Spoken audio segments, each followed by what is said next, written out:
চলছে বাঁচানোর বাজেট। তৃতীয় মোদী সরকারের বাজেটকে এইভাবেই কটাক্ষ করেছে বিরোধীরা। বাজেট শেষের পর মঙ্গলবারই তাদের দাবি ছিল এর জবাব সংসদের ভিতরে সরকারকে দিতে হবে। কথা মতো বুধবারই তারা ময়দানে নেমে পড়ল।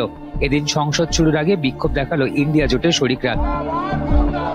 বিক্ষোভে হাজির ছিলেন লোকসভার বিরোধী দলনেতা রাহুল গান্ধী সহ তৃণমূল এবং সমাজবাদী পার্টির উভয় পক্ষের সাংসদরা। বিক্ষোভে সামিল হন বর্ষিয়ান কংগ্রেস নেত্রী সোনিয়া গান্ধীও। এই বাজেটে কোনো আলো নেই, শুধুই অন্ধকার। মঙ্গলবার এই অভিযোগই করেছেন তৃণমূল কংগ্রেস নেত্রী মমতা বন্দ্যোপাধ্যায়। তৃণমূল নেত্রীর সেই সুরই এদিন দিল্লির ময়দানে শোনা গিয়েছে কংগ্রেস সভাপতি মল্লিকার্জুন খার্গে থেকে তৃণমূল সাংসদ সৌগত রায়ের গলাতে। সমাজবাদী পার্টির নেতা অখিলেশ যাদবের অভিযোগ, কেন্দ্রীয় বাজেট দেখে মনে হচ্ছে বিহার এবং অন্ধ্রপ্রদেশ দেশের দুই রাজ্য, বাকিরা যেন বানের জলে ভেসে গিয়েছে।